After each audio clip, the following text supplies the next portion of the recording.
Assalamualaikum warahmatullahi wabarakatuh. Selamat datang kembali di kuliah Komunikasi, Informasi Obat, dan Edukasi. Pada pertemuan kali ini, saya, Apoteker Bekti Pratiwi MSI, akan membahas mengenai komunikasi efektif. Berikut adalah outline yang akan disampaikan pada topik komunikasi efektif. Yang pertama ada elemen komunikasi efektif, kemudian ada barrier komunikasi efektif, dan ada teknik mendengar, merespon, serta bertanya. Terakhir ada perbedaan individu dalam komunikasi. Baik, langsung saja kita masuk pada materi komunikasi efektif. Ya, di sini saya akan membahas mengenai definisi terlebih dahulu. Ada beberapa definisi yang akan dicantumkan dan yang akan ditampilkan. Ya, tapi semuanya juga pada intinya maknanya sama ya. Kita lihat definisi yang pertama tentang komunikasi efektif. Jadi komunikasi efektif itu merupakan two-way information sharing ya. Jadi sharing proses. Jadi proses bertukar informasi antara seseorang sender ya atau seseorang yang mengirimkan pesan, yang mengirimkan message atau pesan yang dikirimkan kepada receiver, dan receiver tersebut atau penerima tersebut mengerti atau paham akan pesan tersebut ya. Atau secara mudahnya proses sharing atau berbagi informasi secara dua arah ya, di mana pesan yang disampaikan mudah untuk diterima atau dipahami oleh penerima pesan atau receiver. Tentu di pertemuan prinsip komunikasi, teman-teman pasti sudah mengenal ya apa itu sender, apa itu receiver, dan apa itu message ya. Sender itu adalah orang yang memberikan pesan atau orang yang memiliki maksud tertentu yang akan disampaikan, dan receiver itu adalah penerimanya. Dan isi yang dibicarakan atau isi yang dibawakan oleh sender yang ingin disampaikan kepada receiver itu adalah message. Nah, di dalam komunikasi efektif, ada poin penting di mana receivernya itu bisa menerima dan memahami pesan yang dimaksud. Ya, selain itu ada juga definisi lain ya. Mari kita lihat. Komunikasi efektif didefinisikan sebagai komunikasi antara dua atau lebih orang ya. Ya, di mana pesan di dalamnya itu ini lebih didetailkan lagi ya. Pesan di dalamnya itu properly encoded. Jadi artinya properly encoded itu bisa dibawakan atau bisa disampaikan oleh sender ya, dengan cara yang tepat, dengan cara yang baik. Kemudian deliver through abbreviated channel, jadi disampaikan dengan jalur, dengan arahan yang pas ya, yang tepat ya. Jadi misalnya disampaikannya dalam kondisi yang nyaman, kondisi yang tepat, kemudian media komunikasinya juga memadai ya. Kemudian di sini message-nya itu harus di-receive, harus diterima ya, diterima. Dan si message-nya tersebut properly decoded and understood by the recipient.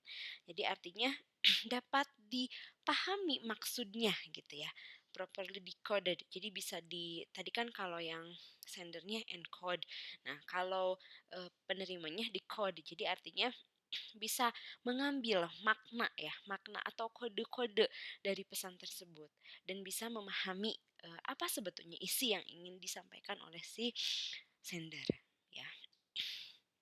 Kemudian ini juga di bawahnya ada nih, effective communication is the process of sending a message in such a way that the message received in a close in meaning as possible to the message intended. Jadi di sini keywordnya itu as close in meaning. Maknanya atau kedekatan maksud yang ditujukan oleh sendernya, ya itu bisa diterima oleh receiver. Ya, jadi apa yang diterima receiver itu maknanya atau tujuannya itu sangat dekat dengan apa yang diharapkan oleh sender. Oke, ini juga masih membahas tentang definisi ya. Kita lihat dari American Management Association. Nah, ternyata komunikasi efektif kalau berdasarkan AMA ini ada 10 poin yang, bisa di-checklist gitu ya kalau kalau ingin dikatakan komunikasinya efektif. Yang pertama, clear idea regarding topic and receiver of communication. Jadi maksudnya ide ide yang akan disampaikan itu ya kena terhadap topik, pembicaraan dan kena juga terhadap receiver-nya. Dalam artian tidak terlalu berat gitu ya untuk diterima receiver atau juga tidak terlalu, rendah gitu. Jadi misalnya, ketika, seorang farmasis akan berkomunikasi dengan pasien, nah, eee, tentu farmasis tersebut harapannya adalah ingin mengedukasi pasien tentang penggunaan obat. Nah, cara mengedukasinya, nah berarti, eee, buk yang diharapkan ya atau yang bisa dilakukan itu ya seperti mengedukasi bagaimana, aturan pakai, kemudian apa saja berapa dosisnya, kemudian bagaimana kontraindikasi. Nah, bukan hal-hal yang sangat berat, dari, informasi mengenai obat. Jadi bukan bukan membahas farmakokinetiknya gitu ya. Jadi si, ide untuk pembicaraannya itu ya disesuaikan dengan topik. Jadi kalau topiknya memang ingin membicarakan tentang edukasi obat dan receiver-nya itu adalah pasien, ya berarti jangan membicarakan hal-hal yang berat gitu untuk receiver. Oke. Kemudian determination of purpose. Jadi menentukan tujuan dari komunikasinya itu apa. Ya seperti konseling misalnya ya. Nah, tujuannya itu kan ingin mengedukasi pasien, mengedukasi secara farmakologi dan non farmakologi terkait dengan penyakit yang dialami. Begitu ya. Kemudian understanding the environment of communication. Memahami kondisi saat komunikasi.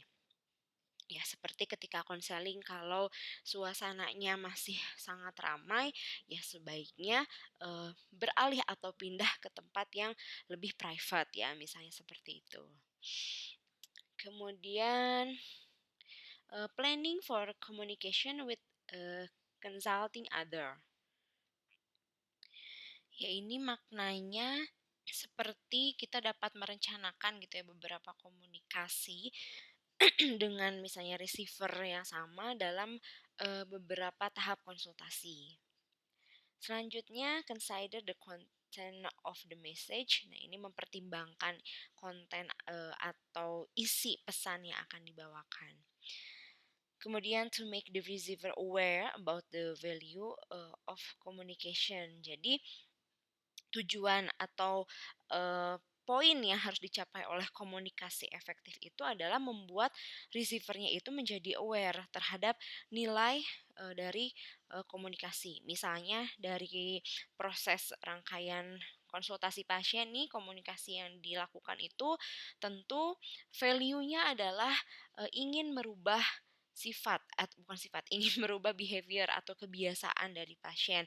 Nah, kalau komunikasi, nya itu efektif, nah maka, akan membuat si pasien itu menjadi lebih aware, "Oh iya tujuan dari konsultasi itu adalah, supaya adanya perubahan gaya hidup," gitu ya, baik itu perubahan gaya hidupnya patuh minum obat ataupun perubahan gaya hidupnya itu patuh dalam melaksanakan terapi non farmakologi, seperti itu.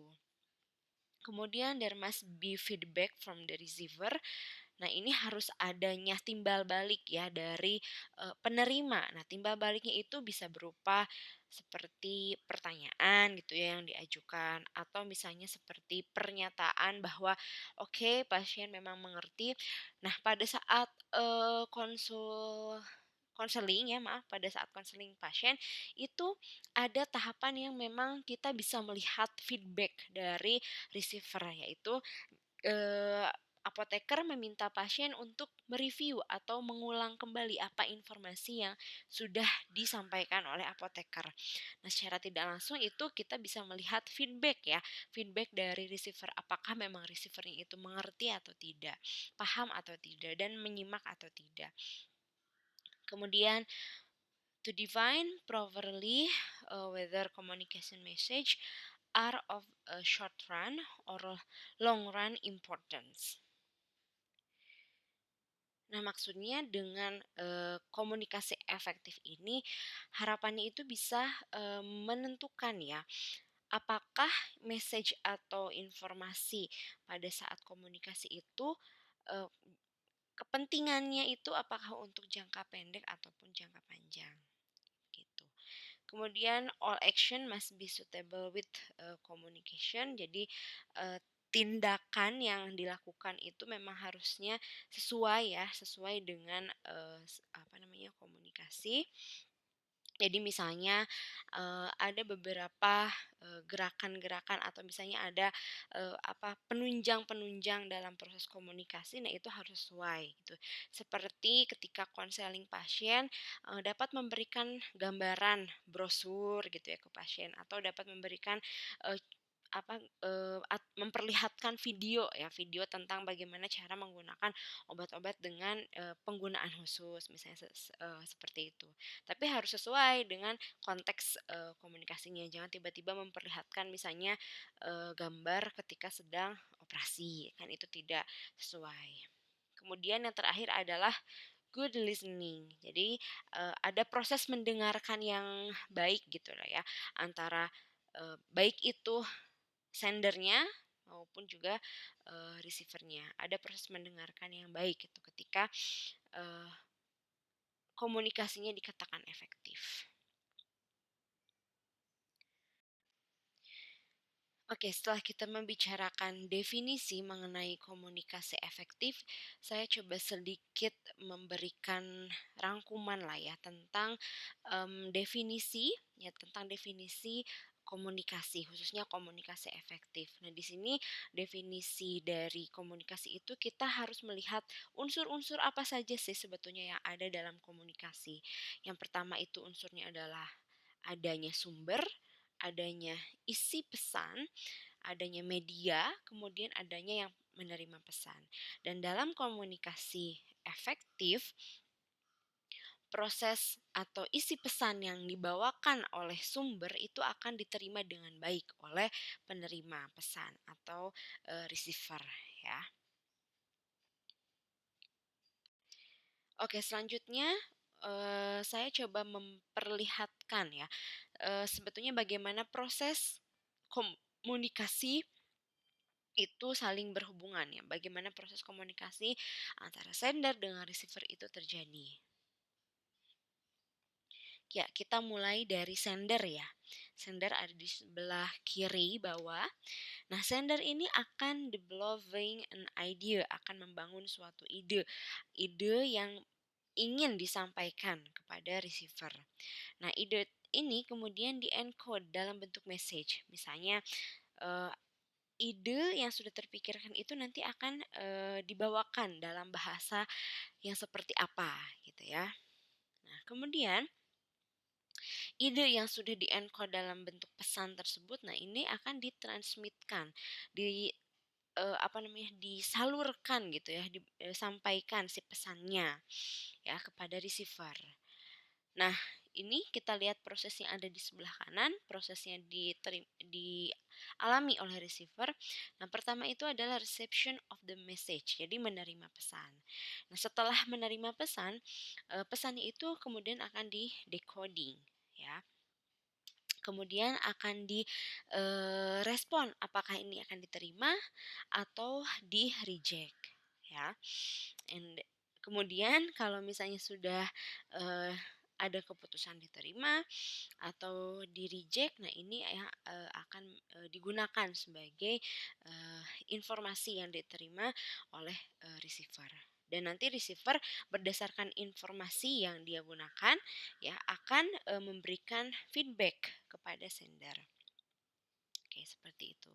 Nah, di dalam proses semua proses yang tadi sudah saya sebutkan ini ada keterlibatan dari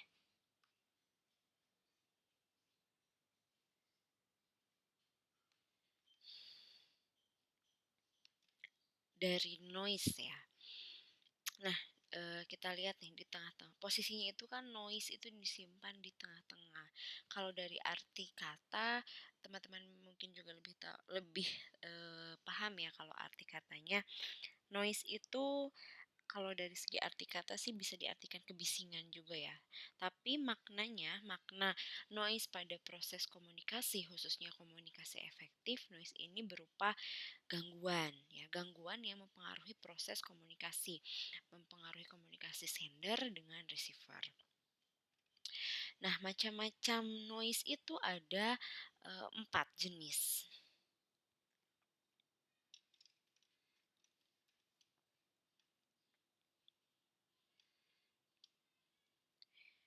Ya, noise yang pertama itu ada